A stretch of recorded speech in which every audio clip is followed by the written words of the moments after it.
ദൈവനാമത്തിന് മഹത്വം ഉണ്ടാകട്ടെ. കർത്താവ് പറഞ്ഞ ഗിരിപ്രഭാഷണത്തിലുള്ള ചില കാര്യങ്ങളാണ് നമ്മൾ ശ്രദ്ധിച്ചുകൊണ്ടിരുന്നത്. കഴിഞ്ഞ ദിവസങ്ങളിൽ നമ്മൾ പഠിച്ചു. കൊല ചെയ്യരുത്, അതുപോലെ വ്യഭിചാരം ചെയ്യരുത് എന്നൊക്കെ പറഞ്ഞിട്ടുള്ള കാര്യങ്ങളിൽ എന്താണ് ആ കൽപ്പനകൾ കൊണ്ട് കർത്താവ് അർത്ഥമാക്കുന്നത്? അക്ഷരീയമായിട്ട് അതിനെ ഡിഫൈൻ ചെയ്യുകയും അതിന് മാനുഷികമായിട്ടുള്ള ചില ഇൻ്റർപ്രിട്ടേഷൻസ് കൊടുക്കുകയും ചെയ്തതോടുകൂടെ ദൈവം എന്താണ് ഉദ്ദേശിച്ചത്, ആ ഉദ്ദേശത്തിൽ നിന്ന് അതെല്ലാം വ്യതിചലിക്കുകയും ഈ കാര്യങ്ങളൊക്കെ ചില സാഹചര്യങ്ങളും ചില അവസ്ഥ ഡെഫിനിഷൻസും ഒക്കെ അതിന് കൊടുത്തതുകൊണ്ട് അതൊക്കെ അവർ ചെയ്യുന്നതായിട്ട് അഭിമാനിക്കുകയും ചെയ്ത ഒരു സാഹചര്യത്തിലാണ്. അതൊന്നുമല്ല കർത്താവ് യഥാർത്ഥത്തിൽ ആ കൽപ്പനകൾ കൊണ്ട് ഉദ്ദേശിക്കുന്നത്. മറിച്ച് അത് യഥാർത്ഥത്തിലുള്ള ദയയും താഴ്മയും വിനയവും ഒക്കെ തന്നെയാണ് കർത്താവ് ആഗ്രഹിക്കുന്നത് എന്നും, അത് കേവലം ഇപ്പോൾ നമ്മൾ കേട്ടതുപോലെ കേവലം കുറച്ച് ആൾക്കാരോട് ലിമിറ്റഡായിട്ടുള്ള നിലയിൽ സ്നേഹം കാണിക്കാനും നല്ലവരായിരിക്കാനുമുള്ള ഒരു പ്രതിബദ്ധത മാത്രമല്ല, മറിച്ച് അതിൽ കൂടുതലായിട്ട് എല്ലാ മനുഷ്യനോടും സ്വർഗീയ പിതാവ് സൽഗുണപൂർണനായിരിക്കുന്നത് പോലെ നിങ്ങളും സൽഗുണപൂർണരാകുവിൻ എന്ന് പറഞ്ഞിരിക്കുന്നത് നമുക്ക് കാണാൻ കഴിയും. അപ്പം നമുക്കറിയാമല്ലോ, ദൈവത്തിൻ്റെ വചനത്തിൽ നമുക്ക് എപ്പോഴും ഒരു മാതൃകയാക്കി വെച്ചിരിക്കുന്നത് നമ്മുടെ ലക്ഷ്യവും നമ്മുടെ മാതൃകയും എല്ലാം കർത്താവായ യേശു ക്രിസ്തു ആണെന്നും, കർത്താവായ യേശു ക്രിസ്തുവിനെ പോലെ ഇവിടെ സൽഗുണപൂർണൻ എന്ന പിതാവിനെ പോലെ സൽഗുണപൂർണൻ എന്ന് പറഞ്ഞിരിക്കുന്നു. അതുപോലെ തന്നെ നമുക്കറിയാം പിതാവിനെ വെളിപ്പെടുത്തിയിരിക്കുന്നത് പുത്രനാണ് എന്നും വളരെ ആധികാരികമായിട്ട് ദൈവത്തിൻ്റെ വചനത്തിൽ പറഞ്ഞിരിക്കുന്നത് കൊണ്ട് ദൈവത്തിൻ്റെ വചനം വളരെ വ്യക്തമായിട്ട് പല സ്ഥലങ്ങളിൽ നമ്മളോട് ആവശ്യപ്പെടുന്നു, നമ്മളോട് പറയുന്നു. ക്രിസ്തു എന്ന തലയോളം സ്നേഹത്തിൽ സത്യം സംസാരിച്ചുകൊണ്ട് നാം വളരുവാനായിട്ട് ഇടയായിട്ട് തീരുമെന്നും തൻ്റെ പുത്രൻ്റെ സ്വരൂപത്തോട് അനുരൂപരാകുവാനായിട്ട് നമ്മളെ മുന്നേമിച്ചിരിക്കുന്നു എന്നും ദൈവത്തിൻ്റെ വചനത്തിൽ നമ്മൾ വായിക്കുന്നുണ്ട്. അതുകൊണ്ട് തന്നെ നമ്മുടെ ചില ആൾക്കാരൊക്കെ പറഞ്ഞിട്ടുള്ള പോലെ ചക്രവാളത്തിന് ലിമിറ്റില്ല, അതെങ്ങനെ പോവുക, അതെവിടം വരെയാ പോകുന്നത്, അത് എങ്ങനെയാണ് കർത്താവായ യേശു ക്രിസ്തു ദൈവത്തെ വെളിപ്പെടുത്തിയ കർത്താവായ യേശു ക്രിസ്തു എപ്രകാരം ആയിരിക്കുന്നുവോ അത് തന്നെയാണ് നമ്മുടെ മാതൃകയും നമ്മുടെ ലക്ഷ്യവും. കർത്താവിനെ പോലെ ആയിത്തീരുക എന്നുള്ളതാണ് നമ്മുടെ ലക്ഷ്യം എന്നുള്ളത് നമുക്ക് ഈ ഭാഗത്തുനിന്ന് വ്യക്തമായിട്ട് നമ്മൾ മനസ്സിലാക്കാനായിട്ട് കഴിയും. നമുക്കതിന് ഈ പരീശന്മാർ വെച്ചതുപോലുള്ള ചില ലിമിറ്റുകൾ വെക്കാനായിട്ട് കഴിയത്തില്ല.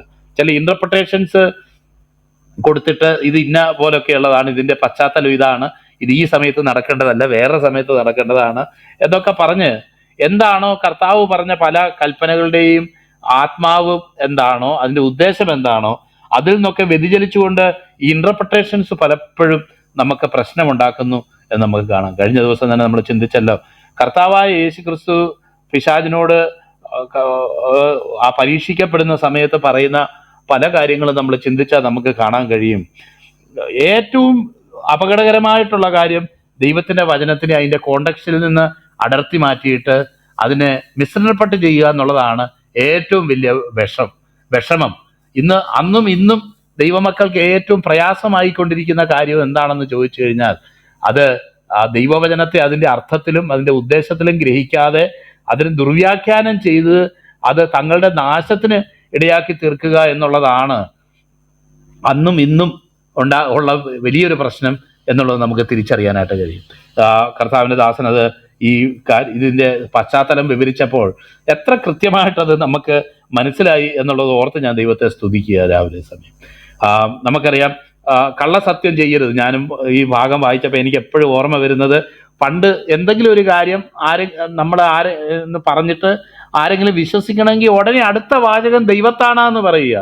ദൈവത്താണ് സത്യം, ദൈവത്താണ് സത്യം എന്ന് എത്രയോ പ്രാവശ്യം ഇങ്ങനെയൊക്കെ പറഞ്ഞിട്ടുള്ള അനുഭവങ്ങൾ ഓർക്കുക. എന്നാൽ ബൈബിൾ ആദ്യമായിട്ട് വായിച്ചപ്പോഴാണ് മനസ്സിലാവുന്നത് അങ്ങനെ ദൈവത്തെ കൊണ്ടും ഇതുകൊണ്ടും ഒന്നും സത്യം ചെയ്യരുത്.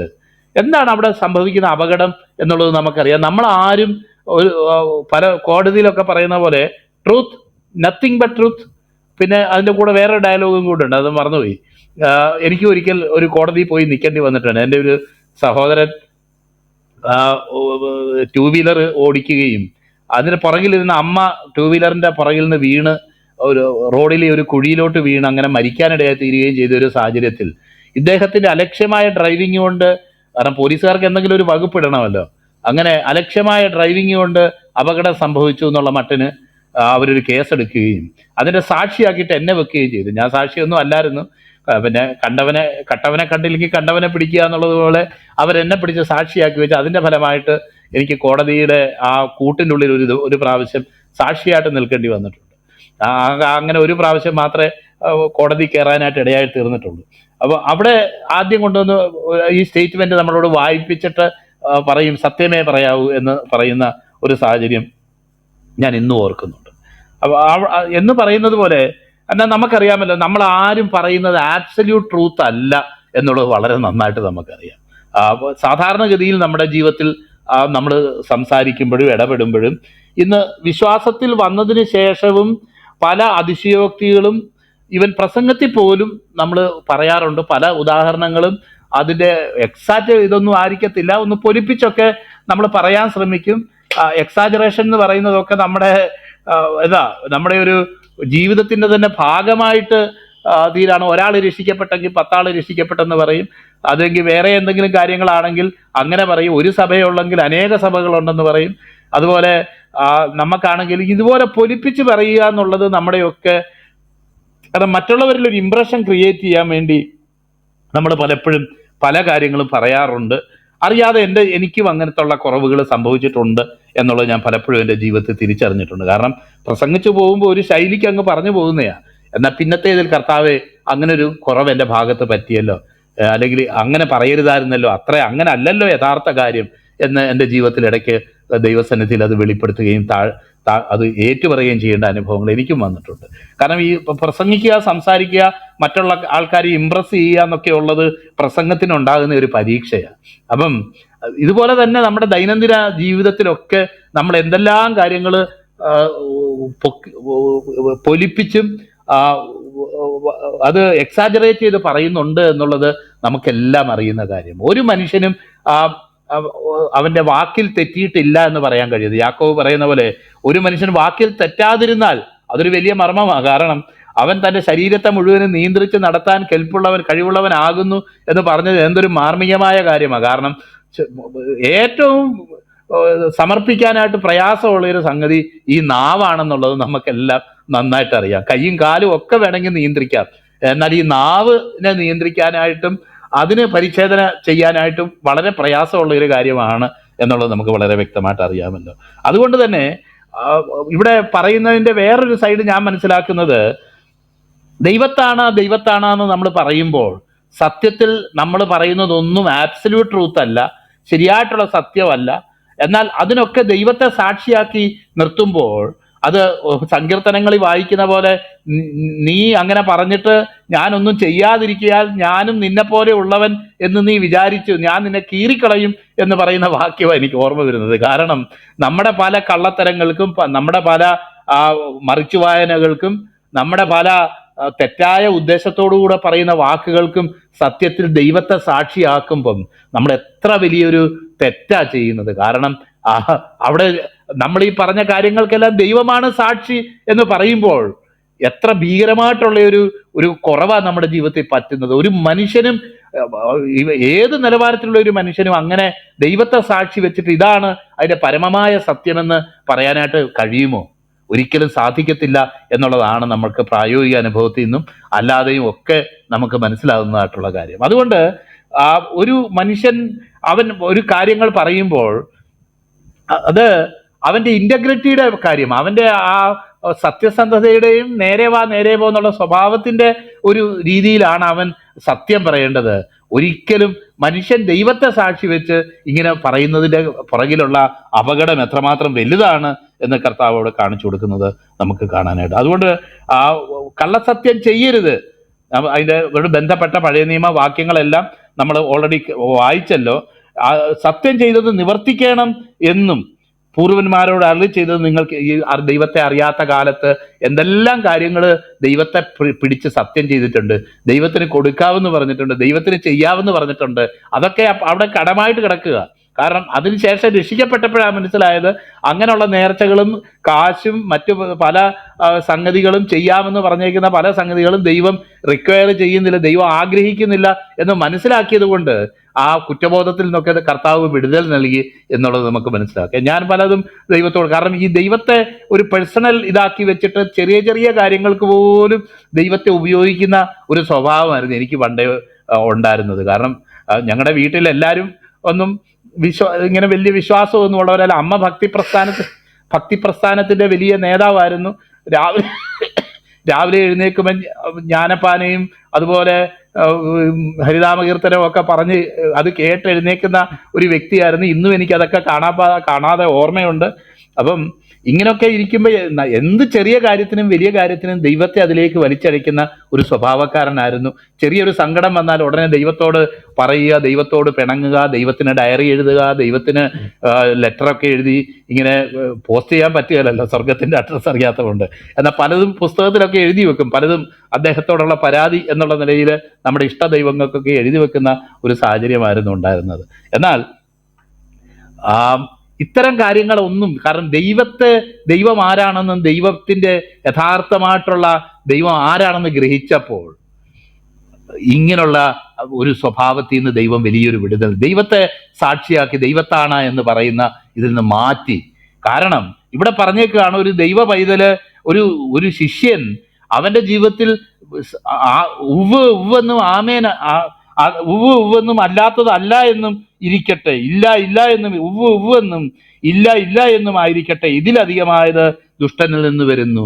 അപ്പോൾ നമ്മൾ സത്യമേ പറയാവൂ, നമുക്കറിയാവുന്നതിന്റെ ബെസ്റ്റ് ആയിട്ടുള്ള നിലയിൽ അത് ആ സത്യമായ കാര്യമേ പറയാവൂ. എല്ലാ സത്യവും പറയണമെന്നുള്ളത് വേറൊരു കാര്യമാണ്. കാരണം സത്യമേ പറയാവൂ എന്ന് പറയുമ്പോൾ അറിയാവുന്ന സത്യമൊക്കെ അങ്ങനെ വിളിച്ചു പറഞ്ഞു കഴിഞ്ഞാൽ ചിലപ്പോൾ സമൂഹത്തിൽ പല പ്രശ്നങ്ങളും ഉണ്ടാകും. അത് എല്ലാ സത്യവും വിളിച്ചു പറയണം എന്നല്ല ഇതിൻ്റെ അർത്ഥം. എന്നാൽ ഞാൻ മനസ്സിലാക്കുന്നത്, പറയേണ്ട കാര്യങ്ങൾ പറയാൻ യോഗ്യമായ സ്ഥലത്ത് നമ്മൾ സത്യമായിട്ട് ചില കാര്യങ്ങൾ പറയുമ്പം ആ പറഞ്ഞതിൻ്റെ പുറത്ത് പിന്നെ നീ വിശ്വസിപ്പിക്കാൻ വേണ്ടിയിട്ടുള്ള ഒരു പരിശ്രമം ഇനി നമ്മൾ നടത്തേണ്ട കാര്യമില്ല. അത് ഒരു ദൈവപൈതലിന് ആവശ്യവുമില്ല. അവർ വിശ്വസിച്ചില്ലെങ്കിലോ വിശ്വസിക്കാൻ വേണ്ടി, അതിനെ ഒന്ന് റീഇൻഫോഴ്സ് ചെയ്യാൻ വേണ്ടി, അതിനെ ഒന്ന് സിമെന്റ് ചെയ്യാൻ വേണ്ടി, അതിനെ ഒന്ന് കോൺക്രീറ്റ് ചെയ്യാൻ വേണ്ടി കുറച്ചുകൂടെ ആണകളും അറിയാവുന്ന സാഹചര്യങ്ങളും നമ്മുടെ നിരപരാധിത്വം തെളിയിക്കാനുള്ള പല വസ്തുതകളും പല സാക്ഷികളും ഒക്കെ വലിച്ചോണ്ട് വരും. ഞാൻ എപ്പോഴും ജീവിതത്തിൽ കണ്ടിട്ടുണ്ട്, എത്ര നിരപരാധിയാണെന്ന് നമ്മൾ തെളിയിക്കാൻ നമ്മൾ നോക്കുന്നോ അത്രയും അപരാധിയാണെന്ന് ആൾക്കാർ നമ്മളെക്കുറിച്ച് പറയുകയും ചെയ്യും. അതാ രസം. ഈ വ്യക്തമായ തെളിവുകളും കാര്യങ്ങളും ഒക്കെ ചെയ്ത് കാണിച്ചതിന് ശേഷം ഈ ജയദീപ പാവം അവനൊന്നും ചെയ്തിട്ടില്ല എന്ന് പറയുമെന്നാണ് എൻ്റെ പ്രതീക്ഷ. എന്നാൽ പലപ്പോഴും ഉണ്ടാകുന്ന കാര്യം, അവനെ കണ്ടാൽ അറിയത്തില്ല അവൻ കള്ളനാണെന്ന്, അല്ലെങ്കിൽ അവൻ്റെ രീതി കണ്ടാൽ അറിയത്തില്ല ഇതാണെന്ന്. എല്ലാം ചങ്ക് പറിച്ച് നമ്മൾ കാണിച്ചാലും ചെമ്പരത്തി പൂവാന്ന് പറയുമെന്ന് നമ്മുടെ സമൂഹത്തിൽ പറയുന്ന പോലെ അതേ പറയത്തുള്ളൂ. അതുകൊണ്ടൊരു ദൈവപൈതലിന് അവൻ പറയേണ്ട സത്യം പറയുക, സത്യമാണെന്ന് പ്രൂവ് ചെയ്യിക്കാൻ വേണ്ടി കൂടുതൽ കിടന്ന് കയ്യും കാലും വിട്ട് അടിക്കേണ്ട കാര്യം ഒന്നുമില്ല. വിശ്വസിക്കുന്നവർ വിശ്വസിച്ചാൽ മതി, അല്ലാത്തവർ വിശ്വസിക്കണ്ട. വിശ്വസിക്കുന്നവരത് എടുത്താൽ മതി, അല്ലാത്തവരെടുക്കണ്ട. അതിനുവേണ്ടി ദൈവത്തെ അതിലൊരു പങ്കാളിയാക്കി തീർത്ത് ഏതെങ്കിലും ചെറിയ നിലയിലുള്ള ഒരു അബദ്ധമെങ്കിലും അതിൽ പറ്റിയിട്ടുണ്ടെങ്കിൽ അതിൽ ദൈവത്തെ പങ്കുകാരനാക്കി തീർക്കുക എന്ന് പറയുന്നത് മനുഷ്യന് ചെയ്യാവുന്നതിൽ ഏറ്റവും തെറ്റായിട്ടുള്ള ഒരു പ്രവണതയാണെന്നാണ് കർത്താവ് ഇവിടെ പഠിപ്പിച്ചേക്കുന്നത്. അങ്ങനെ പറയേണ്ട കാര്യമില്ല. മാത്രമല്ല, സത്യം ചെയ്യുന്നതിൻ്റെ പല രീതികൾ, അന്നത്തെ പരീശന്മാരുടെ പല രീതികൾ കർത്താവിന് ദാസൻ ഓൾറെഡി പറഞ്ഞല്ലോ. എനിക്കത് വളരെ സന്തോഷകരമായിട്ട് തോന്നി. കാരണം ആ കർത്താവ് തന്നെ ചോദിക്കുക, യാഗപീഠത്തെ ചൊല്ലി മന്ദിരത്തെ ചൊല്ലി ഒക്കെ സത്യം ചെയ്യുമ്പോൾ, കാരണം ഈ കർത്താവ് പറഞ്ഞ ഈ കള്ളസത്യം ചെയ്യരുത് അല്ലെങ്കിൽ ഇങ്ങനെ ചെയ്യരുത് എന്ന് പറഞ്ഞതിനെ ബൈപ്പാസ് ചെയ്യാൻ വേണ്ടി ഉണ്ടാക്കിയിട്ടുള്ള പല കാര്യങ്ങളാണതെന്ന് നമുക്ക് മനസ്സിലാക്കാനായിട്ട് കഴിയും. എന്നാൽ ആ ബൈപ്പാസ് ചെയ്യുന്ന കാര്യങ്ങളെല്ലാം കർത്താവ് തള്ളി പറഞ്ഞുകൊണ്ട് അതിൻ്റെ ഒന്നും ആവശ്യമില്ല. സ്വർഗത്തെ കൊണ്ടോ ഭൂമിയെ കൊണ്ടോ അതുപോലെ യെരുശലേമിനെ കൊണ്ടോ തലയെ കൊണ്ടോ അങ്ങനെയൊക്കെയുള്ള, നേരത്തെ പറഞ്ഞല്ലോ ഒബ്ലിഗേറ്ററി ആൻഡ് നോൺ ഒബ്ലിഗേറ്ററി എന്ന് പറയുന്ന രണ്ട് നിലയിലുള്ള സത്യങ്ങൾ ഉണ്ടായിരുന്നു. ചിലത് ഒബ്ലിഗേറ്ററി ആയിട്ട് നിവർത്തിക്കേണ്ടതായിട്ടുള്ള കാര്യങ്ങളുണ്ടായിരുന്നു, അത്രയ്ക്ക് സീരിയസ് അല്ലാത്ത നിലയിലുള്ള സത്യങ്ങളും ഉണ്ടായിരുന്നു. ഒരു രോമവും വെളുപ്പിക്കാനോ കറുപ്പിക്കാനോ നിനക്ക് കഴിയുകയില്ല, നിങ്ങളുടെ വാക്ക് ഉവ്വെന്നും ഇല്ല എന്നും ആയിരിക്കട്ടെ, അതിലധികമായത് ദുഷ്ടനിൽ നിന്ന് വരുന്നു. പ്രിയപ്പെട്ടവരെ, നമ്മളൊക്കെ എത്ര സത്യമെന്ന് പറഞ്ഞാലും അത് സത്യമാണോ എന്നുള്ളത് പരിശോധിക്കപ്പെടേണ്ട. ദൈവസന്നിധിയിൽ മാത്രമേ അത് പരിശോധിക്കപ്പെടത്തുള്ളൂ. അതുകൊണ്ട് എത്രയൊക്കെ നമ്മൾ തന്നെ പറഞ്ഞിട്ടുള്ള ചില കാര്യങ്ങളിൽ പിന്നത്തേതിൽ നമുക്ക് തോന്നിയിട്ടുണ്ട്, അയ്യോ അന്ന് ആ പറഞ്ഞത് അത്ര അങ്ങ് ശരിയായില്ലല്ലോ, ഇന്ന സാഹചര്യം വെച്ച് നോക്കുമ്പോൾ ഇങ്ങനെ ഒരു ഡയമെൻഷനും കൂടെ അതിനുണ്ടല്ലോ, ഇങ്ങനെ ഒരു ഫേസും കൂടെ അതിനുണ്ടല്ലോ, അപ്പൊ അത് വെച്ച് നോക്കുമ്പോൾ ഞാൻ പറഞ്ഞത് അത്ര ശരിയായോ?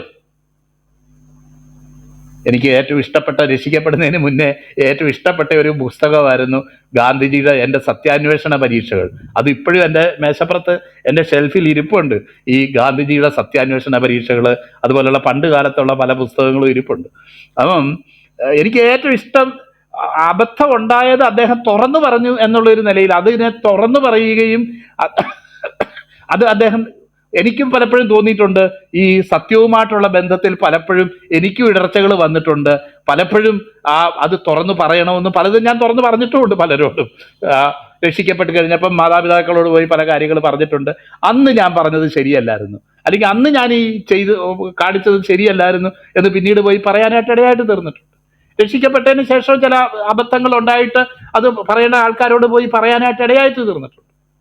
പ്രിയപ്പെട്ടവരെ, നമ്മുടെ ഇതിനെ ബൈപ്പാസ് ചെയ്യാൻ വേണ്ടി പറയുമ്പോൾ നമ്മൾക്ക് പരമാവധി അറിയാവുന്ന പരമമായ സത്യം പറയണമെങ്കിൽ നമുക്ക് പറയാം. പറയേണ്ടാത്ത സ്ഥലത്തും ആവശ്യമില്ലാത്ത സ്ഥലത്തും കാര്യങ്ങൾ വെളിപ്പെടുത്തണം എന്നല്ല പറയുന്നതിൻ്റെ അർത്ഥം. പറയുമ്പോൾ അത് ഉവ്വെന്നും ഇല്ല എന്നും ആയിരിക്കട്ടെ, അതിൽ അധികമായത് ദുഷ്ടങ്കിൽ നിന്ന് വരുന്നു എന്ന് നമ്മൾ വായിക്കുന്നു. കണ്ണിന് പകരം കണ്ണും പല്ലിന് പകരം പല്ലും. കഴിഞ്ഞ ദിവസങ്ങളിലൊക്കെ നമ്മൾ ചിന്തിച്ചതാണ് ദൈവവചനത്തിലെ മൊത്തം ഒരു സന്ദേശം എന്താണ്, ക്രിസ്തുവിൻ്റെ സന്ദേശം എന്താണ്, മുമ്പുള്ളതിനേക്കാളൊക്കെ വ്യത്യസ്തമായി ക്രിസ്തുവിൻ്റെ സന്ദേശം എന്താണെന്ന് ചോദിച്ചാൽ പെട്ടെന്ന് നമ്മുടെ മനസ്സിലേക്ക് ഓടി വരുന്നത്, ഓർമ്മ വരുന്ന ഭാഗം ഈ ഭാഗം തന്നെയാണ്. കർത്താവ് പറഞ്ഞതായിട്ടുള്ള ഈ കാര്യം, പകരം ചെയ്യുന്ന കാര്യം, റിവെഞ്ചിന്റെ കാര്യം, അതിനെക്കുറിച്ച് കാരണം നമുക്കറിയാമല്ലോ, കടിച്ചു പിടിച്ച് ഇതിനു മുന്നേ ഞാൻ എൻ്റെ അനുഭവം പറഞ്ഞിട്ടുണ്ട്. ഒരു ദിവസം ഞാൻ പ്രഖ്യാപിച്ചു, യേശു ക്രിസ്തുവിൻ്റെ ഒക്കെ ഇത് വായിച്ചിട്ട് ചെറിയ കാലത്താണ്, അപ്പൊ കുഞ്ഞായിരിക്കുമ്പോൾ ഞാൻ ഇനി മുതൽ പകരമൊന്നും ചെയ്യുകയില്ല. അപ്പൊ വീട്ടില് അനിയത്തിയൊക്കെ ശിക്ഷിക്കുകയും ഇടയ്ക്ക് അവരെ തല്ലുകയും ഒക്കെ ചെയ്യുന്ന ആള് ഞാനായിരുന്നു.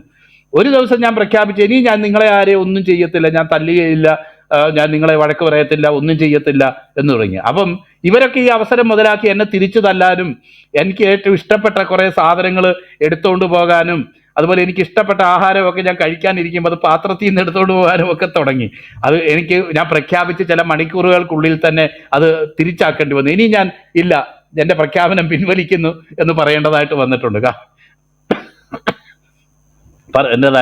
കാരണം ഇതൊന്നും മാനുഷികമായിട്ട് അനുകരിക്കാൻ കഴിയുന്ന കാര്യമല്ല. കടിച്ചു പിടിച്ച് ചില കാര്യങ്ങളൊക്കെ ചെയ്യാൻ കഴിയും. ഇതുപോലെ തന്നെ നമുക്കറിയാമല്ലോ, ലോകത്തിലെ നമ്മുടെ രാഷ്ട്രപിതാവ് അടക്കം അനേക രാഷ്ട്രീയ നേതാക്കന്മാരൊക്കെ ഇതുപോലുള്ള കാര്യങ്ങൾ തങ്ങൾ ചെയ്യുന്നു എന്ന് വരുത്തി തീർക്കാനായിട്ട് ശ്രമിച്ചിട്ടുണ്ട്. എങ്കിലും അവരുടെ മൊത്തമുള്ള, കഴിഞ്ഞ ദിവസം പറഞ്ഞതുപോലെ, മൊത്തമുള്ള ജീവിതത്തിൽ നിന്ന് മറ്റുള്ളവർ അവരെക്കുറിച്ച് പറഞ്ഞിട്ടുള്ള അനുഭവങ്ങളിൽ നിന്ന് നമുക്ക് മനസ്സിലാക്കാം അവരൊന്നും ഉള്ളിൻ്റെ ഉള്ളിൽ അങ്ങനെയുള്ള വ്യക്തികളൊന്നും ആയിരുന്നില്ല. എന്നാൽ അവർ ചില സാഹചര്യങ്ങളിൽ അത് നടപ്പാക്കിയിട്ടുണ്ട്, സത്യം തന്നെയാണ്.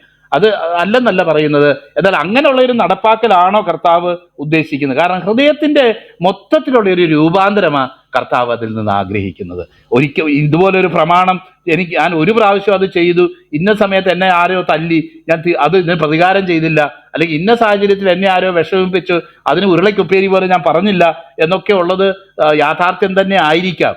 എന്നാൽ അതിനുശേഷമുള്ള നമ്മുടെ അവസ്ഥ എന്താ? ഹൃദയത്തിന് രൂപാന്തരം വരികയും ക്രിസ്തു നമ്മുടെ ഹൃദയത്തിൽ കടന്നു വരുമ്പോൾ ഉണ്ടാകുന്ന യഥാർത്ഥ രൂപാന്തരത്തിന്റെ അടിസ്ഥാനത്തിലാണോ നമ്മളത് ചെയ്തത് എന്ന് പരിശോധിക്കപ്പെടേണ്ട കാര്യം തന്നെയാണ്. കണ്ണിന് പകരം കണ്ണും പല്ലിന് പകരം പല്ലും എന്ന് അരുളി ചെയ്തത് നിങ്ങൾ കേട്ടിട്ടുണ്ടല്ലോ. കർത്താവിൻ്റെ ദാസൻ അത് പറഞ്ഞത് ഓൾറെഡി പറഞ്ഞു കഴിഞ്ഞു.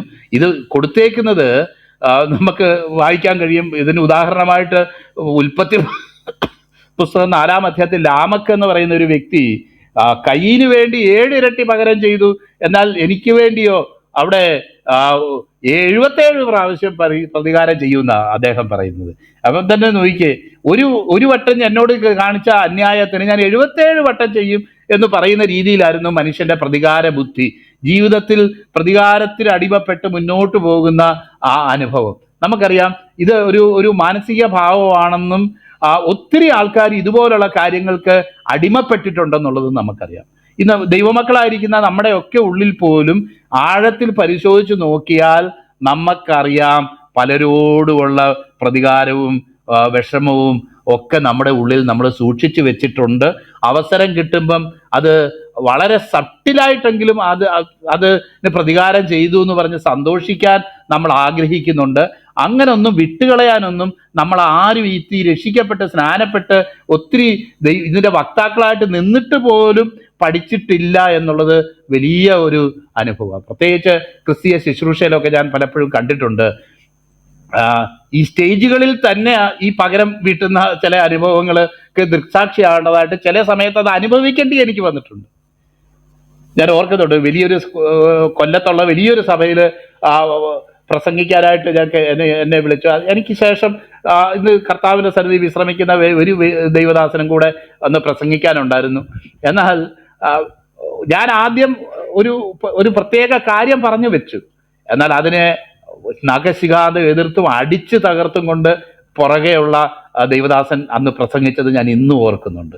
എന്നിട്ട് ആ സഭയിലുള്ള എല്ലാവരും എന്നെ വന്ന് ആശ്വസിപ്പിച്ചു. ബ്രദറെ, പുള്ളി പറഞ്ഞതേ ഉള്ളൂ, വിഷമിക്കണ്ട, കാരണം ബ്രദർ പറഞ്ഞ് ഞങ്ങൾക്ക് എന്താന്ന് മനസ്സിലായി എന്ന് പറഞ്ഞ് ആശ്വസിപ്പിച്ച അനുഭവങ്ങൾ ഓർക്കുന്നത്. കാരണം ഈ നമ്മുടെ ഇന്നത്തെ നമ്മുടെ സ്റ്റേജുകളും ഒക്കെ മനുഷ്യൻ്റെ ഈഗോയുടെ ചില വെളിപ്പാടുകളും പ്രദർശനങ്ങളുമായിട്ട് മാറുന്നു എന്നുള്ളതും, ശുശ്രൂഷയിൽ ദൈവിക ശുശ്രൂഷയിൽ നിൽക്കുമ്പോഴെങ്കിലും ഈ പകരത്തിന് പകരം ചെയ്യരുതെന്നുള്ള ഇതൊന്ന് പാലിക്കാനായിട്ട് പലർക്കും സാധിക്കുന്നില്ല എന്നുള്ളതാണ് ഇതിൻ്റെ വലിയ ഒരു ഈ ശുശ്രൂഷയിൽ നിൽക്കുന്ന സമയത്ത് തന്നെ നമ്മൾ ഇങ്ങനെ ചെയ്യുമെങ്കിൽ അല്ലാത്ത സമയത്തുള്ള നമ്മുടെ മാനസികാവസ്ഥ എന്തായിരിക്കും? എന്നെ തോണ്ടി ഞാനും തോണ്ടും, എന്നെ പരാമർശിച്ചു ഞാനും പരാമർശിക്കും, എന്നെ ബീലിറ്റിൽ ചെയ്തു ഞാനും അതുപോലെ ബീലിറ്റിൽ ചെയ്യും, എന്നെ അധിക്ഷേപിച്ചു ഞാനും അധിക്ഷേപിക്കും. അത് ഒരു വട്ടമാണേ കുഴപ്പമില്ല, ജീവിതകാലം മുഴുവൻ കൊണ്ട് നടക്കുന്ന ചിലരെ അറിയാനായിട്ട് കഴിയും, ചിലരെ കാണാനായിട്ട് കഴിയും. വളരെ പ്രയാസം ഉണ്ടാക്കുന്ന കാര്യങ്ങളാണ്. ഇന്ന് ഏറ്റവും ഞാൻ ഒരു കാര്യം പറയാം, അൺഹെൽത്തി കോമ്പറ്റീഷൻ നിൽക്കുന്ന ഒരു സ്ഥലമെന്ന് പറയുന്നത് ഈ ക്രിസ്തീയ ശുശ്രൂഷ രംഗമാണ് എന്ന് സൂക്ഷിച്ചു നോക്കിയാൽ നമുക്ക് കാണാം. ഇതൊക്കെ പ്രസംഗിക്കുന്ന ആൾക്കാർ തമ്മിൽ തന്നെ ഈ ക്ഷമയും താഴ്മയും അതൊക്കെ പ്രസംഗിക്കുന്ന ആൾക്കാർ തമ്മിൽ തന്നെ ഇതുപോലുള്ള കാര്യങ്ങളൊന്നും ഹൃദയപരമായിട്ട് ക്ഷമിക്കാനും ഹൃദയപരമായിട്ട് വിട്ടുകളയാനും കഴിയുന്നില്ല എന്നുള്ളതും ഒരു യാഥാർത്ഥ്യമാണ് എന്നുള്ളത് നമുക്ക് കാണാം. അതൊക്കെ ഇവരോട് ക്ലോസ് ആയിട്ട് സംസാരിക്കണം. ഇങ്ങനെയുള്ളവരുമായിട്ട് ചില സമയങ്ങൾ നമ്മൾ സ്പെൻഡ് ചെയ്യണം. 1-2 ദിവസം ഇവരുടെ കൂടെ ഒക്കെ താമസിക്കണം. അന്നേരം ഹൃദയത്തിൻ്റെ ഉള്ളിൽ നിന്ന് ഇങ്ങനെ പലതും പൊങ്ങി വരുന്നത് നമുക്ക് കാണാം. അപ്പോഴാണ് നമുക്ക് തോന്നുന്നത്, ദൈവമേ, ഇതൊക്കെ കേട്ട് എത്ര പേര് ഇത് യാഥാർത്ഥ്യമാണെന്ന് വിചാരിച്ചു, എന്നാൽ ഇതൊരു പകരം വീട്ടലായിരുന്നു, അതൊരു തോണ്ടലായിരുന്നു, വേറെ ആർക്കും മനസ്സിലായില്ല, എന്നാൽ ഇതിങ്ങനെയൊക്കെയാ കാര്യങ്ങൾ മുന്നോട്ട് പോയത് എന്ന് മനസ്സിലാക്കും. ഇപ്പം നമ്മൾ വിചാരിക്കുന്ന പോലെ അത്ര എളുപ്പത്തിൽ ഈ പ്രതികാര ചിന്ത എന്ന് പറയുന്നത് നമ്മളെ വിട്ടു പോകുന്ന കാര്യമല്ല. വളരെ ദൈവത്തിൽ ആശ്രയിക്കുകയും ദൈവത്തിനെ കരയുകയും ചെയ്യേണ്ട ഒരു കാര്യമാണ് അത് എന്ന് നമുക്ക് മനസ്സിലാക്കാൻ കഴിയും. അവിടെ ദൈവദാസൻ പറഞ്ഞ എത്രയോ കറക്റ്റാ. കാരണം ഇത് അധികരിച്ചു പോയാൽ 77 പ്രാവശ്യമോ ഇനി 100 പ്രാവശ്യമോ ജീവിതകാലം മുഴുവൻ അവൻ ചെയ്തു പോകും. അതുകൊണ്ട് ഒരു പ്രാവശ്യം ചെയ്തതിന് ഒരു പ്രാവശ്യം നീ ചെയ്താൽ മതി, കൂടുതൽ ചെയ്യരുത് എന്നുള്ളത് ആ നിയമം നൽകുന്നതായിട്ടുള്ള സംരക്ഷണം എന്ന് നമുക്ക് മനസ്സിലാക്കാം. നോക്കിയാട്ടെ, എന്നാൽ ഞാനോ നിങ്ങളോട് പറയുന്നത്, നിന്റെ വലത്തെ ചെകിട്ട തടിക്കുന്നവന് മറ്റേതും തിരിച്ചു കാണിച്ചു കൊടുക്കുക. നിന്നോട് വ്യവഹരിച്ച് നിന്റെ പുതപ്പെടുക്കാൻ ഇച്ഛിക്കുന്നവന് നിന്റെ പുതപ്പും വിട്ടുകൊടുക്കുക. ഒരുത്തൻ നിന്നെ 1 നാഴിക വഴി പോകാൻ നിർബന്ധിച്ചാൽ 2 നാഴിക അവനോടുകൂടെ പോവുക. പ്രിയപ്പെട്ടവരെ, ഇതൊക്കെ വളരെ പ്രയാസമുള്ള കാര്യമാണ്. പ്രായോഗിക ജീവിതത്തിൽ വളരെ പ്രയാസമുള്ള കാര്യമാണ്. എനിക്ക് പലപ്പോഴും പണ്ട് ഉണ്ടാകുന്ന ഒരു പോരാട്ടമായിരുന്നു. ഈ ഓട്ടോറിക്ഷ കയറി കഴിഞ്ഞാൽ ചിലർ നമ്മളെ കളിപ്പിക്കും. ചെറിയ ഡിസ്റ്റൻസേ ഉള്ളെങ്കിലും വലിയ എമൗണ്ട് ഒക്കെ നമ്മളോട് മേടിക്കും. നമ്മളിങ്ങനെ അറ്റപ്പറ്റയൊക്കെ നടക്കുന്ന കാലമല്ലേ. അപ്പം ഞാൻ ഒരിക്കൽ ഓർക്കുന്നുണ്ട്, ഒരു സ്ഥലത്തുനിന്ന് തൊട്ട് താഴെ ഒരു 1/2 കിലോമീറ്റർ 3/4 കിലോമീറ്റർ പോകേണ്ട ഒരു സ്ഥലത്തേക്ക് എനിക്ക് എമർജൻസി ആയിട്ട് പോകേണ്ടത് കൊണ്ട് ഞാൻ എന്ത് ചെയ്തു, ഞാനൊരു ഓട്ടോറിക്ഷക്കാരനോട് പറഞ്ഞു. എന്നാൽ അവനറിയാം ഈ 3/4 കിലോമീറ്ററിന്റെ ഇടയ്ക്ക് റോഡ് പൊളിച്ചിട്ടേക്കുക, അപ്പുറത്തേക്ക് പോകത്തില്ല. എനിക്കിത് അറിയത്തുമില്ലായിരുന്നു. അവനെന്ത് ചെയ്തു, തന്ത്രപൂർവ്വം എന്നെ കയറ്റിയിരുത്തി ഒരു ഇച്ചിരി ചില ചുവടുകൾ മുന്നോട്ട്, വളവാണ്, അവിടെ പോയി കഴിഞ്ഞപ്പോൾ എന്നോട് പറയാം, സാറേ ഇവിടെ റോഡ് പിടിച്ചിട്ടേക്ക് ഇവിടം വരെ പോകത്തുള്ളൂ. അപ്പം ഞാൻ ചോദിച്ചു എത്ര രൂപ തരണം? അതെനിക്ക് പിന്നെ ഇത്ര തന്നേ പറ്റൂ. പെട്ടെന്ന് എനിക്കൊരു ബുദ്ധി തോന്നി. ഞാൻ പറഞ്ഞു അത്രയും തന്നാൽ പോരാ, നിങ്ങളൊരു 5 രൂപയും കൂടെ കൂടുതലെടുക്കണം എന്ന് പറഞ്ഞ് അദ്ദേഹത്തിന് ആ 5 രൂപയും കൂടെ കൂടുതൽ കൊടുത്തു. അപ്പം ആ സമയത്ത് ഈ ബിജോ ബ്രദർ പിന്നെ വാച്ച്മന്നിയുടെ ഒരു പുസ്തകം വായിച്ചിട്ട് അദ്ദേഹം ഒരു ഒരു ഒരു വയലിലെ വെള്ളം കുത്തിവിട്ട കാര്യം എന്നോട് പറഞ്ഞത് ഞാനും അത് വായിക്കാനിടയായി തീർന്നു. അപ്പം എനിക്ക് തോന്നി ഇങ്ങനത്തെ സാഹചര്യങ്ങളിൽ തോറ്റുപോകാനല്ല ദൈവമക്കളെ കുറിച്ച്. അയ്യോ അവൻ എന്നോട് ഈ റോഡ് കുത്തിപ്പൊളിച്ചിട്ടേക്കുന്നതാണെന്ന് വെച്ചിട്ട് അവൻ എന്നോട് ഇങ്ങനെ അറിഞ്ഞുകൊണ്ട് എന്നെ പറ്റിച്ചല്ലോ എന്നുള്ളതല്ല. സുഹൃത്തെ, നിങ്ങൾ എന്നെ പറ്റിച്ചു, എന്നാൽ പറ്റിക്കലിനേക്കാൾ അപ്പുറമായിട്ട് നിങ്ങൾ എന്നോട് അത് പിടിച്ചു മേടിക്കാൻ ആഗ്രഹിക്കുമ്പോൾ അത്രമാത്രം നിങ്ങൾ പിടിച്ചു മേടിച്ചാൽ പോരാ, ഒരു 5 രൂപയോ 10 രൂപയോ കൂടുതൽ നിങ്ങൾ മേടിക്കണം. അതാണ് യോഗ്യം.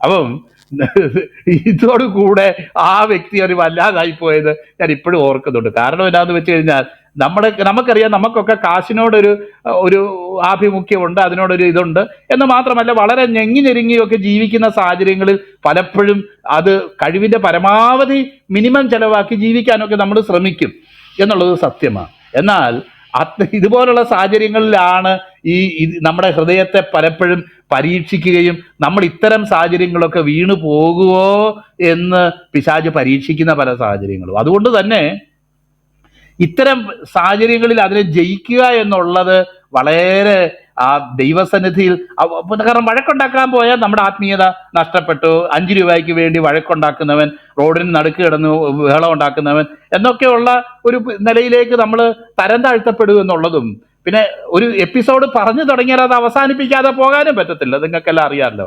അപ്പം ഇത്തരം സാഹചര്യങ്ങളിലൊക്കെ നമ്മൾ അതിനെ ജയിക്കാനായിട്ടും കൂടെ ഈ കർത്താവ് പറഞ്ഞ ഈ ആറ്റിറ്റ്യൂഡിൽ ഒരു ചെകിട്ടത്തടിക്കുന്നവനും മറ്റേതും കൂടെ കാണിച്ചു കൊടുക്കാൻ, ഉടുപ്പെടുക്കുന്നവന് പുതപ്പും കൂടെ വിട്ടുകൊടുക്കാനും ഒക്കെയുള്ള നിലവാരത്തിൽ കാര്യങ്ങളെ കാണുമ്പോൾ അത് എങ്ങനെയാ കാണാൻ കഴിയുന്നത്? എൻ്റെ ദൈവം എനിക്ക് ഈ 5 രൂപയാണോ 10 രൂപയാണോ അതോ 500 5000 50,000 തരാൻ കഴിവുള്ള എൻ്റെ കർത്താവിൻ്റെ സന്നിധിയിൽ അവൻ എന്നെ നടത്തുമ്പോൾ ഞാൻ ഈ 5 രൂപയ്ക്ക് വേണ്ടി കിടന്നുകൊണ്ട് ഈ കടിപിടി കൂടുന്ന എന്തിനാ എന്ന് വെച്ച് ധാരാളിത്വത്തിൽ ജീവിക്കണമെന്നോ ധാരാളിത്തമായിട്ട് അങ്ങ് വലിച്ചെറിഞ്ഞ് കൊടുക്കണമെന്നോ ഒന്നുമല്ല. ഞാൻ വളരെ സൂക്ഷിച്ച് ജീവിക്കുന്ന ഒരു വ്യക്തി തന്നെയാണ്. എനിക്ക് പലപ്പോഴും സാമ്പത്തികമായിട്ടുള്ള പല പരാധീനതകളും ഉണ്ടാകാത്തതിൻ്റെ കാര്യം തന്നെ എനിക്ക് ലഭിക്കുന്ന റിസോഴ്സസ് ഏറ്റവും വളരെ ചുരുക്കമായിട്ടും വളരെ നന്നായിട്ടും ഉപയോഗിക്കുന്ന ഒരു രീതിയാണ് ഞാൻ അവലംബിച്ചത്, എൻ്റെ ജീവിതത്തിൽ മൊത്തം അവലംബിച്ചിട്ടുള്ളത്. അതുകൊണ്ട് എനിക്ക് പലപ്പോഴും അധികമായിട്ട് കടം മേടിക്കേണ്ടിയോ അല്ലെങ്കിൽ മറ്റ് ചില ഒരു പ്രത്യേക ചില സാഹചര്യങ്ങളിൽ കിടന്ന് ഓടിപ്പോകേണ്ട കാര്യങ്ങളൊന്നും എൻ്റെ ജീവിതത്തിൽ ഉണ്ടായിട്ടില്ല ഇന്ന് വരെ. എന്നാൽ വലിയ ഇൻകം ഒന്നുമുള്ള വ്യക്തി ആണെന്നൊന്നും അല്ല ഞാൻ പറയുന്നതിൻ്റെ കാര്യം. ഞാൻ പറഞ്ഞുകൊണ്ട് വരുന്നത് ഇത് പലപ്പോഴും ഇതുപോലുള്ള സാഹചര്യങ്ങൾ നമ്മൾ ദൈനംദിനം നേരിടുന്ന കാര്യങ്ങളാണ്. പല സ്ഥലത്തും ഇത് സാമ്പത്തികമായി ഡീലിങ്, കൊടുക്കൽ പരിപാടി, ഇതിലൊക്കെ നമ്മൾ പലപ്പോഴും നമ്മുടെ കയ്യിൽ നിന്ന് അന്യായമായിട്ട് പോകുമ്പം നമ്മുടെ ഹൃദയം വേദനിക്കും.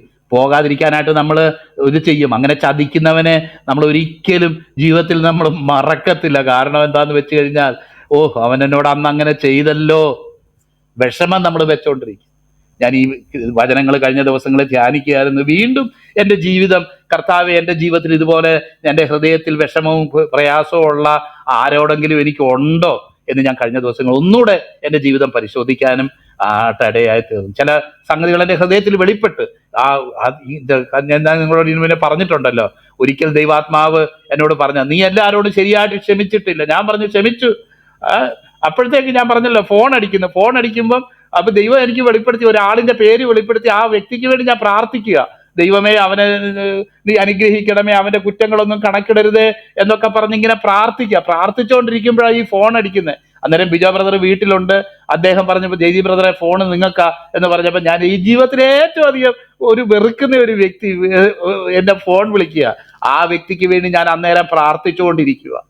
ദൈവാത്മാവ് വെളിപ്പെടുത്തിയിട്ട് ആ വ്യക്തിക്ക് വേണ്ടി പ്രാർത്ഥിച്ചുകൊണ്ടിരിക്കുക. കാരണം ദൈവത്തിനറിയാം വളരെ പ്രതികാര ബുദ്ധിയുള്ള ഒരു വ്യക്തിയാണ് ഞാനെന്നും പലതും മറന്നു കളയാനായിട്ട് പ്രയാസമുള്ളവനാണെന്നും എൻ്റെ ബലഹീനത എനിക്ക് അറിയാവുന്നത് കൊണ്ട് ദൈവം എന്നെ ട്രെയിൻ ചെയ്യുകയാണെന്ന് എനിക്ക് മനസ്സിലായി.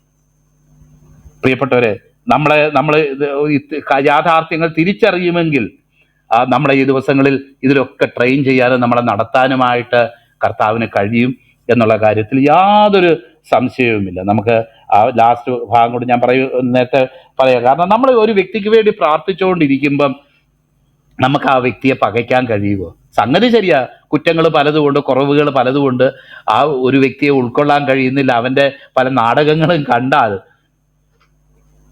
നമ്മൾ അവരെ പകച്ചുപോകും. മാത്രമല്ല, യഹൂദന്മാർക്ക് അന്നൊരു എക്സ്ക്ലൂസീവായിട്ടുള്ള ഒരു ചിന്തയും ഉണ്ടായിരുന്നു. നമ്മൾ മാത്രമേ ദൈവമക്കളായിട്ടുള്ളൂ, നമ്മൾ മാത്രമേ സ്വർഗത്തിൽ പോകത്തുള്ളൂ, നമ്മൾ മാത്രമേ ശ്രേഷ്ഠന്മാരുള്ളൂ. ജാതികളെ നായ്ക്കൾ എന്ന് കൂടെ വിളിച്ച് അവരെ അകറ്റി നിർത്തിയിരുന്ന ഒരു കാലം. ജാതികളുടെ ആ ഇട്ടാവട്ടത്തൂടെ പോയി കഴിഞ്ഞാൽ, 5 അയലത്തൂടെ പോയി കഴിഞ്ഞാൽ ഉടനെ കുളിക്കുകയും ശുദ്ധീകരണങ്ങളൊക്കെ നടത്തുകയും ചെയ്യുന്ന ഒരു രീതിയൊക്കെ ഉള്ള ഒരു കാലത്ത്, എന്നാൽ ജാതികൾക്ക് പ്രകാശമായിരിക്കാനായിട്ടും അവരോട് ജീവനുള്ള ദൈവത്തെ അറിയിക്കാനുമായിട്ട് വിളിച്ച ഈ വ്യക്തികൾ തന്നെയാണ് ഈ പ്രമാണത്തെ തെറ്റായി ഇന്റർപ്രറ്റ് ചെയ്തുകൊണ്ട് ഈ നിലയിലായി തീർന്നെന്നുള്ളത് കർത്താവിന്റെ ദാസൻ നമ്മളോട് പറഞ്ഞല്ലോ. അപ്പൊ എത്ര ഭീകരമായ ഒരു അനുഭവമാണ് ഇവിടെ പറയുന്നത് നമുക്ക് കാണാം. എന്നാൽ അവിടെ പറയുക, നമ്മുടെ ശത്രുവിന് വേണ്ടി, കൂട്ടുകാരനെ സ്നേഹിക്കാൻ ശത്രുവിനെ പകയ്ക്കുക എന്ന് അരുളി ചെയ്തിട്ട് നിങ്ങൾ കേട്ടിട്ടുണ്ടല്ലോ. അരുളി ചെയ്തത് വചനത്തിലല്ല, മറിച്ച് അവരുടെ ഇന്റർപ്രിട്ടേഷൻസിലാണ് എന്നുള്ളത് നമ്മൾ മനസ്സിലാക്കണം. ഞാനോ നിങ്ങളോട് പറയുന്നത്, നിങ്ങളുടെ ശത്രുക്കളെ സ്നേഹിപ്പീൻ, നിങ്ങളെ ഉപദ്രവിക്കുന്നവർക്ക് വേണ്ടി പ്രാർത്ഥിപ്പീൻ. നിങ്ങളുടെ ശത്രുക്കളെ സ്നേഹിക്കാനായിട്ട് പറ്റുമോ? അവ മുടിഞ്ഞു പോകണമെന്ന് ആഗ്രഹിച്ചുകൊണ്ടിരിക്കുമ്പോഴാ കർത്താവ് നമ്മളോട് പറയുന്ന അവന് വേണ്ടി പ്രാർത്ഥിക്ക്, അവൻ്റെ അനുഗ്രഹത്തിന് വേണ്ടി പ്രാർത്ഥിക്ക്. നമുക്കറിയാം, നമുക്കെപ്പോഴും എൻ്റെ ജീവിതത്തിലും അനുഭവിച്ചിട്ടുള്ള ഒരു കാര്യം, നമ്മൾ പല ആൾക്കാരെ കുറിച്ചും തെറ്റായിട്ട് ധരിക്കുമ്പം നമ്മൾ ഒരു കാര്യം വിചാരിക്കണം, അവന്റെ സ്ഥാനത്ത് നമ്മളായിരുന്നെങ്കിൽ നമ്മൾ എങ്ങനെ ഇത്തരം കാര്യങ്ങളോട് പ്രതികരിച്ചേനെ. എനിക്ക് ചില സമയത്ത് തോന്നിയിട്ടുണ്ട്, എന്നേക്കാൾ ബെറ്ററായിട്ട് അവൻ ഇപ്പം പ്രതികരിക്കുന്നത്. ഞാനായിരുന്ന ആ സ്ഥാനത്തെങ്കിൽ ഒരുപക്ഷെ ഇതിനേക്കാൾ മോശമായിട്ട് പ്രതികരിച്ചേനെ. അപ്പം എനിക്ക് അതുകൊണ്ട് അവനെ കുറ്റപ്പെടുത്താൻ എങ്ങനെയാ പറ്റുന്നത്? നമുക്കറിയാമല്ലോ, നമ്മൾ പലപ്പോഴും കുറ്റപ്പെടുത്തുന്നത് നമ്മൾ ആ സാഹചര്യത്തിലൂടെ കടന്നു പോയിട്ടുള്ളത് ഒരുപക്ഷെ നമ്മൾ മറന്നു കാണും. ഞാൻ ഇതിനു മുന്നേ പറഞ്ഞിട്ടുള്ള പോലെ, ഇയ്യോബിനോട് ഇയ്യോബ് യോഗ്യമായത് പറഞ്ഞത് സ്നേഹിതന്മാർ പറഞ്ഞില്ല എന്നുള്ളതും എങ്ങനെയാ ദൈവം പറയുന്നത്? കാരണം നോക്കുമ്പോൾ തിയോളജിക്കലായിട്ടൊക്കെ നോക്കുമ്പോൾ ഇയ്യോബിന്റെ സ്നേഹിതന്മാർ പറഞ്ഞത് ടോപ്പ് കാര്യങ്ങളാണ്, സ്വയനീതിക്കെതിരെ ഒക്കെയാ പറഞ്ഞേക്കുന്നത്. അത് പലതും യാഥാർത്ഥ്യങ്ങളാണ് താനും. എന്നാൽ ദൈവം അതിനെ മുഖവിലയ്ക്ക് എടുത്തില്ല. കാരണം എന്താ? കാരണം ഈ വാക്ക് മാത്രമല്ല ദൈവം നോക്കുന്നത്. ഇതേ സാഹചര്യത്തിലൂടെ നമ്മൾ ഇതിനു മുന്നേ കടന്നു പോയപ്പം നമ്മുടെ പ്രതികരണം എന്തായിരുന്നെന്നും കൂടെ ദൈവം തൻ്റെ സന്നിധിയിൽ ആ റെക്കോർഡ് വെച്ചിട്ടുണ്ട്. അതുകൊണ്ടാണ് പറയുന്നത്, കേവലം വാക്കുകൾ കൊണ്ട് ദൈവത്തെക്കുറിച്ച് പ്രസംഗിക്കാനായിട്ട് ആർക്കാ പറ്റാത്ത? വലിയ വലിയ കാര്യങ്ങൾ നമുക്ക് പറയാമല്ലോ. എന്നാൽ ആ മുഖവിലയ്ക്ക് ആ കാര്യങ്ങൾ എടുക്കുന്നില്ല. കാരണം ഇതേപോലെ സാഹചര്യങ്ങളിലൂടെ നമ്മൾ കടന്നു പോയിട്ടുള്ളപ്പോൾ, ചെറിയൊരു വിഷയത്തിലൂടെ നമ്മൾ കടന്നു പോയിട്ടുള്ളപ്പം നമ്മുടെ മുട്ടുകൾ എത്ര ആടിപ്പോയി എന്നുള്ളതും ദൈവം നോക്കുന്നുണ്ട്. എന്നിട്ടാ നമ്മളെക്കാളും വലിയ വിഷയത്തിലായിരുന്ന വ്യക്തിയെ നമ്മൾ പോയി ഉപദേശിക്കാനും വിധിക്കാനും കൂടെ ചെല്ലുന്നത്. അത് ദൈവം ഇഷ്ടപ്പെടുന്ന ഒരു കാര്യമല്ല. നമ്മൾ മറ്റുള്ളവരെ ഉപദേശിക്കുന്ന സമയത്ത് തന്നെ പുതിയ നിയമത്തിന്റെ ഉപദേശം എന്ന് പറയുന്നത് ഒരിക്കലും ഹോളിയർ ദാൻ ദൗ എന്ന് പറയുന്ന ഒരു ആറ്റിറ്റ്യൂഡ് അല്ല. ഞാൻ നിന്നേക്കാൾ വിശുദ്ധനാണ്, അതുകൊണ്ട് നീ ഇത് കേട്ടേ പറ്റൂന്ന് ഉപദേശിക്കുകയാണെങ്കിൽ തെറ്റായ ഉപദേശമാണ്. പ്രിയ സഹോദരൻ, ഞാനും നിന്നെപ്പോലെ തന്നെ ബലഹീനനുമാണ്, ഞാനും വീണു പോയിട്ടുള്ളവനാണ്. പരാജയങ്ങൾ, ലജ്ജാകരമായ പരാജയങ്ങൾ എൻ്റെ ജീവിതത്തിൽ ഉണ്ട്. എന്നെ ദൈവം ആ സാഹചര്യത്തിൽ എങ്ങനെ ബലപ്പെടുത്തി എന്നുള്ള സാക്ഷ്യമാണ് ഞാൻ പറയാൻ ആഗ്രഹിക്കുന്നത്. അല്ലാതെ നിന്നേക്കാൾ വലിയവനോ നിന്നേക്കാൾ വിശുദ്ധനോ നിന്നേക്കാൾ ശ്രേഷ്ഠനോ ആണെന്ന് വിളിച്ചു പറഞ്ഞിട്ട് എന്തെങ്കിലും യോഗ്യത നേടാനല്ല ഞാൻ ആഗ്രഹിക്കുന്നത്. പുതിയ നിയമത്തിലെ ഒരു ഉപദേശം തന്നെ അങ്ങനെയുള്ളതല്ല. കാരണം നമ്മളൊക്കെ പാപികളായിരുന്നെന്ന്, നമ്മൾ ദൈവസന്നിധി യോഗ്യതയില്ലാത്തവരാണെന്നുള്ളത് നമുക്ക് ദൈവസന്നിധി വളരെ അറിവുള്ളതാണല്ലോ. എന്ന് മാത്രമല്ല, കർത്താവ് ഇത്രയും ഉന്നതമായ കാര്യങ്ങളൊക്കെ എന്തിനാ പറഞ്ഞത്? നമുക്കറിയാം, നേരത്തെ നമ്മൾ പറഞ്ഞതുപോലെ തന്നെ ഈ പ്രമാണങ്ങൾക്കെല്ലാം മാനുഷികമായിട്ടുള്ള ചില ഇന്റർപ്രിട്ടേഷൻസ് കൊടുത്തിട്ട് ഇതൊക്കെ നമ്മൾ പാലിക്കുന്നുണ്ട്, ഇതൊക്കെ ഇന്ന നിലയിൽ പറഞ്ഞാൽ മതി, അതൊക്കെ പാലിക്കപ്പെടുന്നുണ്ട് എന്നുള്ള ഒരു മിഥ്യാധാരണ പരീശന്മാർക്കും ശാസ്ത്രിമാർക്കും യഹൂദന്മാർക്കും ഉണ്ടായിരുന്നു. സർവദാ ഞങ്ങൾ യോഗ്യരാണ് എന്നവർ വിചാരിച്ചു. എന്നാൽ സത്യത്തിൽ അവരത് നിവർത്തിക്കുന്നുമില്ല. ഈ പ്രമാണങ്ങൾ ഒരു നിലയിലും അത് അക്ഷരീയമായിട്ട് അവർ പറയുകയും പഠിപ്പിക്കുകയും ചെയ്യുന്ന അതിന് വ്യാജ ഇന്റർപ്രിട്ടേഷൻസ് കൊടുക്കുന്നതല്ലാതെ അതിന് യാഥാർത്ഥ്യമായിട്ടുള്ള ദൈവം ഉദ്ദേശിച്ച ലക്ഷ്യത്തിലേക്ക് അവർക്ക് പോകാൻ കഴിഞ്ഞില്ല. എന്നാൽ കർത്താവ് ഈ കാര്യങ്ങളൊക്കെ പറയുമ്പം അവരുടെ കണ്ണ് തുറക്കപ്പെടാനും തങ്ങൾക്കത് കഴിയുന്നില്ല എന്ന് അവർക്ക് മനസ്സിലാക്കാനും കൂടെ വേണ്ടിയാണ് കർത്താവ് ഇത് പറഞ്ഞത്. അല്ലെങ്കിൽ എന്തിനാ കർത്താവ് ഇതൊക്കെ പറയുന്നത്? നിങ്ങളുടെ ഇന്റർപ്രിട്ടേഷൻ ശരിയല്ല. വചനം നിങ്ങൾ അനുഷ്ഠിക്കുന്നില്ല. വചനത്തിന്റെ ആ സ്പിരിറ്റിൽ നിങ്ങൾ കാര്യങ്ങളെ ഉൾക്കൊള്ളുന്നില്ല. അതിന്റെ ലക്ഷ്യസ്ഥാനത്തേക്ക് നിങ്ങളുടെ ഇന്റർപ്രിട്ടേഷൻസോ നിങ്ങളുടെ പഠിപ്പിക്കലോ എത്തുന്നില്ല എന്ന് നിങ്ങൾ മനസ്സിലാക്കണം. കാരണം ഈ ഇവിടെ പറഞ്ഞേക്കുന്ന പോലെ നമ്മൾ കഴിഞ്ഞ ദിവസങ്ങളിൽ വായിച്ച പോലെ കൊല ചെയ്യുന്ന കാര്യത്തിലാകട്ടെ, വ്യഭിചാരം ചെയ്യുന്ന കാര്യത്തിലാകട്ടെ, നമുക്കറിയാമല്ലോ കർത്താവ് പാമണി ആ ഒരു സ്ത്രീയോട് പറയുക, ആരും നിന്നെ വിധിച്ചില്ലേ, എന്നാൽ നീ പൊയ്ക്കൊള്ളുക എന്നൊക്കെ പറയുന്ന സ്ഥാനത്ത് നമുക്കറിയാം. കാരണം ഇതൊക്കെ എല്ലാവരുടെ ഉള്ളിലുമുണ്ട്. എല്ലാവരും പാപികളാണ് എന്ന് മനസ്സിലാക്കുകയും ദൈവത്തിന്റെ സഹായം കൂടാതെ, ദൈവകൃപ കൂടാതെ, ദൈവത്തിന്റെ കൽപ്പനകളൊന്നും ആർക്കും പ്രമാണിക്കാൻ കഴിയുകയില്ല എന്നുള്ള ഒരു യാഥാർത്ഥ്യം നമ്മൾ മനസ്സിലാക്കണം. അല്ലാതെ ഹോളിയർ ദാൻ ദൗ, ഞാൻ നിന്നേക്കാൾ വിശുദ്ധനാണ് എന്ന് പറയുന്ന ആറ്റിറ്റ്യൂഡിൽ ഈ പുതിയ നിയമ ജീവിതത്തിൽ മുന്നോട്ട് പോകാൻ കഴിയത്തേയില്ല. അത് സാധ്യമല്ല. എത്ര ശ്രേഷ്ഠമായിട്ടുള്ള ആലോചനകളാണ് ഇവിടെ പറഞ്ഞേക്കുന്നത് എന്ന് നമുക്ക് കാണാം. സ്വർഗസ്ഥനായ പിതാവിന് പുത്രന്മാരായി തീരേണ്ടതിന് ഉപദ്രവിക്കുന്നവർക്ക് വേണ്ടി പ്രാർത്ഥിപ്പിൻ. സ്വർഗസ്ഥനായ പിതാവിന് പുത്രന്മാരായി തീരേണ്ടതിന് തന്നെ അവൻ ദുഷ്ടന്മാരുടെ മേലും നല്ലവരുടെ മേലും തൻ്റെ സൂര്യനെ ഉദിപ്പിക്കുകയും നീതിമാന്മാരുടെ മേലും നീതികെട്ടവരുടെ മേലും മഴ പെയ്യിക്കുകയും ചെയ്യുന്നുവല്ലോ. സ്വയം നീതിമാനാണെന്ന് തോന്നിക്കഴിഞ്ഞാൽ പിന്നെ ഞാനും എൻ്റെ ദൈവവും, ബാക്കി എല്ലാവരും പുറംപുറകെ കിടക്കുക. അവരെല്ലാം പുറത്താണ്. അവരോടൊന്നും ദൈവത്തിനൊരു കൺസേണുമില്ല, ദൈവത്തിനൊരു കരുതലുമില്ല. അങ്ങനല്ല. എന്നെ സ്നേഹിക്കുന്ന പോലെ തന്നെ എൻ്റെ സഹോദരനെയും സ്നേഹിക്കുന്നുണ്ട്. ഒരുപക്ഷെ വിശ്വാസത്തിൽ ഞാൻ വന്നു, വിശ്വാസത്തിൽ വരാത്ത ഒരു വ്യക്തിയെയും ദൈവം സ്നേഹിക്കുകയും കരുതുകയും ചെയ്യുന്നു.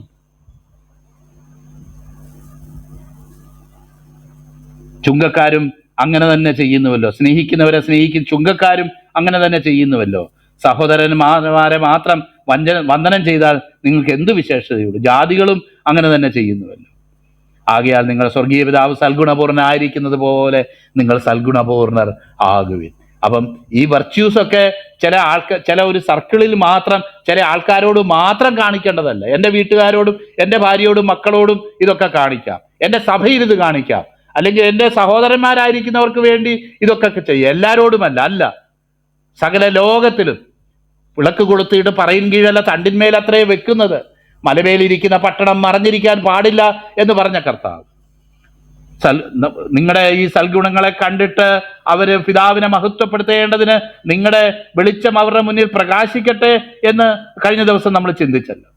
സൽഗുണപൂർണ്ണനായിരിക്കുന്നത് പോലെ നിങ്ങളും സൽഗുണപൂർണരാകുക. പ്രിയപ്പെട്ടവരെ, ദൈവസന്നിധിയിൽ ഇതൊക്കെ നമ്മൾ കേൾക്കുമ്പം നമ്മുടെ ജീവിതത്തിൽ കുറവുണ്ട് കർത്താവേ, ഇനി എത്രയോ മൈലുകൾ മുന്നോട്ട് പോകാനുണ്ട്. ക്രിസ്തുവിനെ പോലെ ആയിത്തീരുന്ന ആ യാത്രയിൽ എന്തെല്ലാം രൂപാന്തരങ്ങൾ, എന്തെല്ലാം പാഠങ്ങളിലൂടെ ഇനി കടന്നു പോകാനുണ്ട്.